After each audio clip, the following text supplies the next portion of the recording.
Welcome back to the Sixth Gear Garage. Last summer, I applied Avalon King's Armor Shield 9 to my 1997 Mustang GT. In the original video, I showed how to apply the ceramic coating, but first I had to clay bar the entire car and do a paint correction to remove years of swirl marks.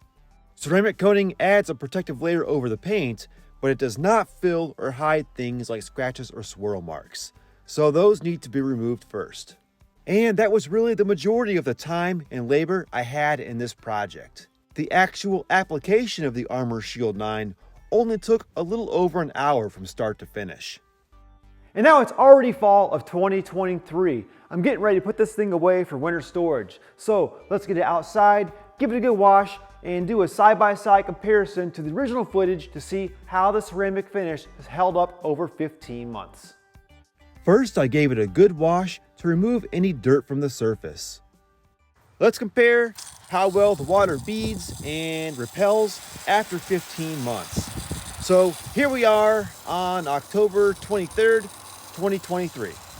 Let's have a side-by-side comparison back to July 14th, 2022 and see if there is any noticeable difference. And we can see that the ceramic coating is still present on the paint, repelling and shedding water just as it did when new. This vehicle is only driven occasionally and stored indoors, so it has probably only been washed about 5 times since the application of the Avalon King ceramic coating. So I'm not too surprised that it's still working as well as it was 15 months ago. So here's a quick comparison on the Winter Beater 2007 Honda Fit. And this paint has absolutely no kind of wax or ceramic coating to protect the paint on the surface. And you can see there is no beading or shedding of water at all anywhere. I really need to restore these headlights. I think that'll be a video in the near future. Unfortunately, I did notice something bad. Well, besides the condition of this original top. That's one more reason to drive it with the top down. But it looks like, I'm gonna guess, a cat tried to jump onto the car.